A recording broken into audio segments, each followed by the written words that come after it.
Un enfant meurt de faim toutes les 6 secondes dans le monde. 795 millions de personnes souffrent de la faim aujourd'hui, soit 11% de la population mondiale. Mais avant de faire le point sur ce fléau, il est nécessaire de bien faire la distinction entre faim et famine. Le terme de faim est souvent utilisé pour parler de sous-alimentation. Les Nations Unies ont fixé à 1800 calories par jour et par adulte le seuil en dessous duquel un individu est considéré comme sous-alimenté.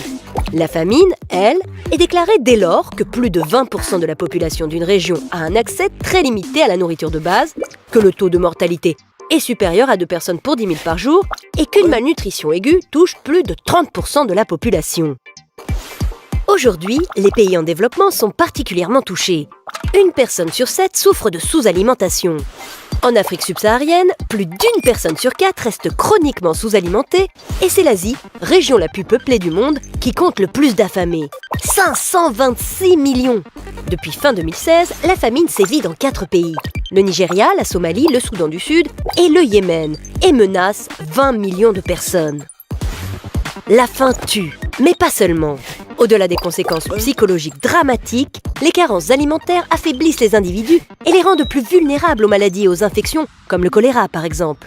Chez les enfants, la faim est également responsable de graves retards de croissance et de développement, laissant des générations entières sensibles aux maladies. Elle cause aussi des problèmes de fertilité, voire de stérilité. Enfin, la faim provoque l'exode des populations. Au Soudan du Sud, par exemple, 550 000 personnes ont quitté leur pays pour tenter de survivre dans des camps de réfugiés à l'étranger. La sécheresse et les conflits armés sont les principaux responsables de la faim dans le monde. Priver une population de nourriture est un instrument de guerre. Pourtant, tout n'est pas si noir. La faim dans le monde a reculé. Elle touchait 18,6% de la population mondiale au début des années 1990. Elle a baissé de 7 points aujourd'hui. C'est toujours trop.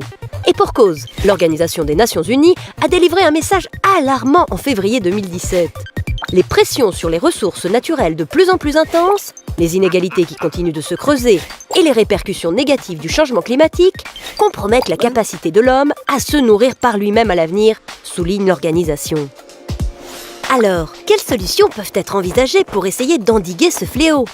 Si l'aide humanitaire a certes un impact sur la lutte contre la faim, son action dépend des choix politiques et de l'implication des gouvernements eux-mêmes.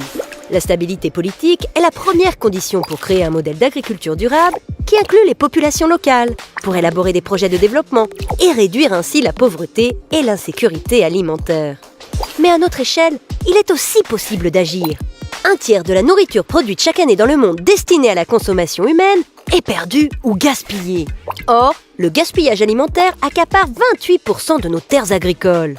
Une surface qui pourrait servir à alimenter les 795 millions de personnes sous-alimentées. Soyons vigilants, rien ne sert de nourrir nos poubelles.